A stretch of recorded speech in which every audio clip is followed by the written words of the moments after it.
They told me I wasn't wanted. Clara didn't want me at her celebration. My relatives sent a sharp text after I'd funded their entire wedding. Pay for it yourselves, then, leeches. I fired back, scrapping every plan and deleting 58 files. You're not welcome at the event, Mom texted. That was all. No regret, no explanation, just cold words in a plain gray bubble. I read it once. Then again. Then a third time. My thumb hovered over the phone as my tea went cold. Untouched, on the counter. So you picked image over kin? I typed back, no emojis, no lightness, just bare truth.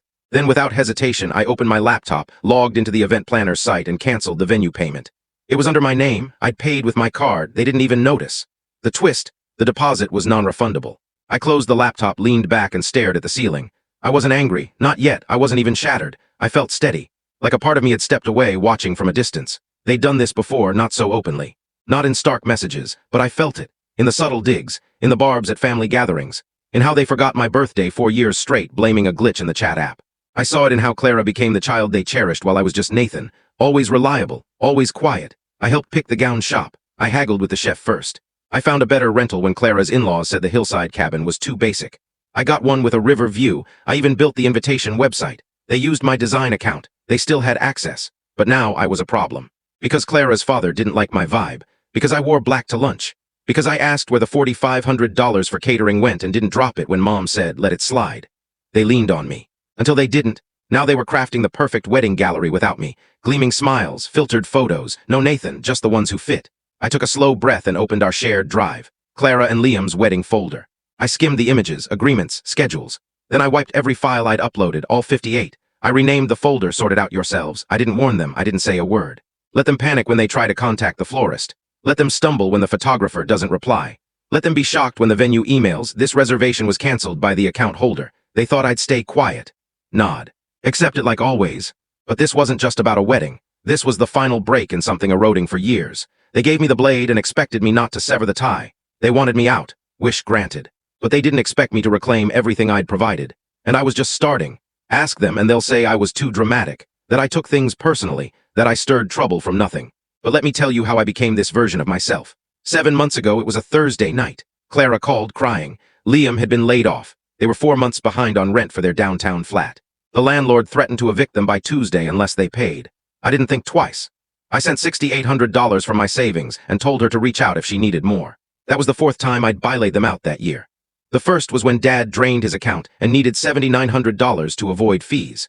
The second was when Mom forgot Clara's bachelorette rental was on my card and her friends wrecked the place. I kept records. I saved screenshots. Not to use against them, but to remind myself I wasn't imagining it. That I wasn't crazy for feeling emptied, financially, emotionally, mentally, by a family who saw me as a silent bank. And it wasn't just the money. It was how they acted after I helped, like I was just a resource, a side character. Once, while I was repairing Dad's fence in a storm, he joked I should be a handyman since I clearly couldn't earn a real income. They all laughed. Even Clara joined in. When I mentioned it later, Mom said I was too sensitive. She called Dad old school. Old school? That same man once barred me from the house in high school for wearing eyeliner. But maybe she was right. Maybe I was too emotional. When Clara got engaged, she told me over a video call.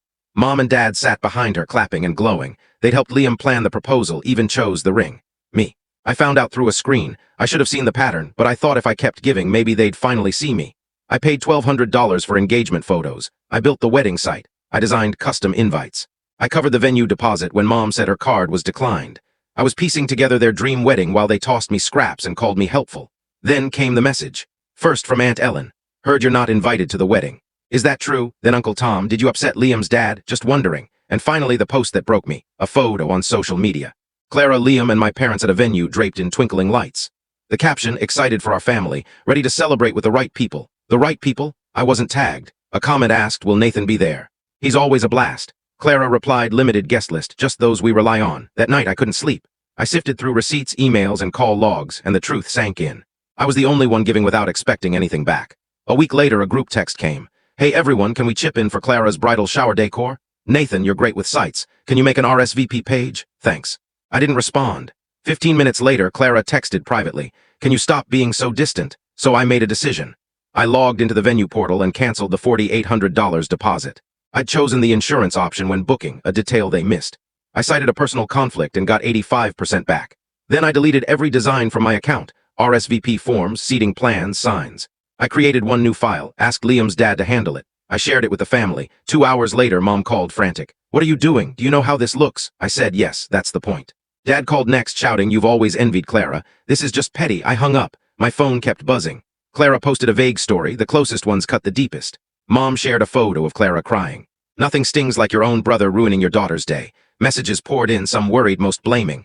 Why would you ruin her wedding? I ignored them. Then a package arrived. A plain envelope, no sender. Inside, a screenshot of a group chat, Clara and her bridesmaids. Clara wrote, we'll get Nathan to cover the cake. Just play the only brother card. It always works. A bridesmaid replied, Liam can't stand him. Says Nathan's odd LOL. Another, he's not coming to the wedding. I'll make sure. A sticky note read, you deserve better, Lena. I didn't know Lena, but I would soon. And she changed everything. Lena wasn't just a source of screenshots. She had recordings. When I heard them, my plan was set. The rehearsal dinner was at a fancy winery, a 40-minute drive from town. They called it rustic charm. I saw overpriced drinks and forced elegance. I arrived calm and collected, not for the dinner, but to end it all. I walked in during a speech. Clara was laughing. Liam had his arm around her. Dad looked tense. Mom avoided my eyes. They didn't expect me. To them, I was the resentful brother in the background. But I wasn't resentful. I was finished. I tapped a glass, sorry to interrupt. The room froze. A nervous laugh broke the silence. Clara stared daggers. I set a speaker on the table and held up a USB drive. Liam stood. What's this? I looked at him. What you deserve. I pressed play. Clara's voice. We'll make Nathan cover the cake. Guilt him with the brother thing. It always works. A gasp. A spoon clinked. No one moved. I stood steady. Another voice. Liam says Nathan's creepy LOL. Liam paled. Clara lunged for the speaker. I blocked her. Sit. She froze. The final clip. Clara, cold and smug. He's not coming. I'll make sure. Watch. I stopped the audio. Questions? Liam stammered. Dad stood, furious. This is the time for this. Sit.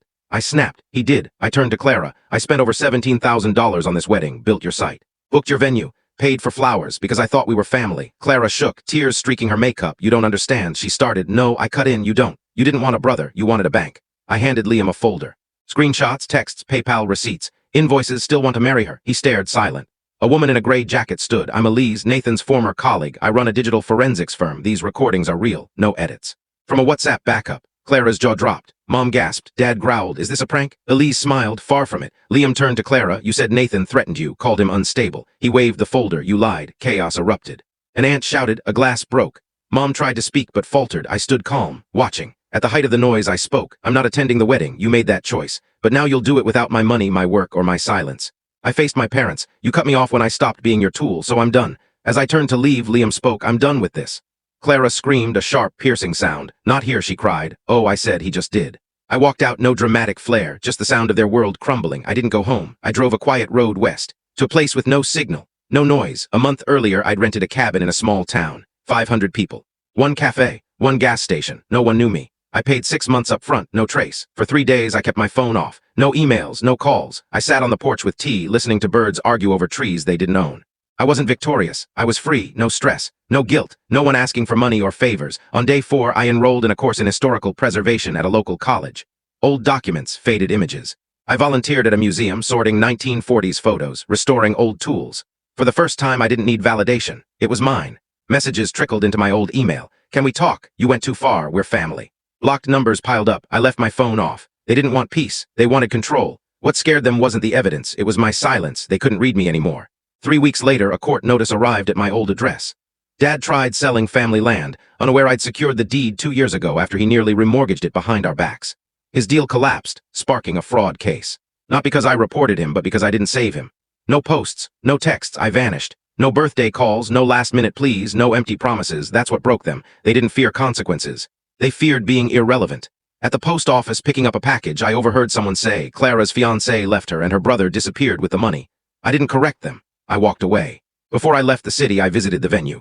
Quiet, empty. A wilted bouquet lay in the dirt, a crooked for sale sign on the gate. It felt right. I dropped an envelope in the mailbox. No sender. Just the final wedding bill and a note.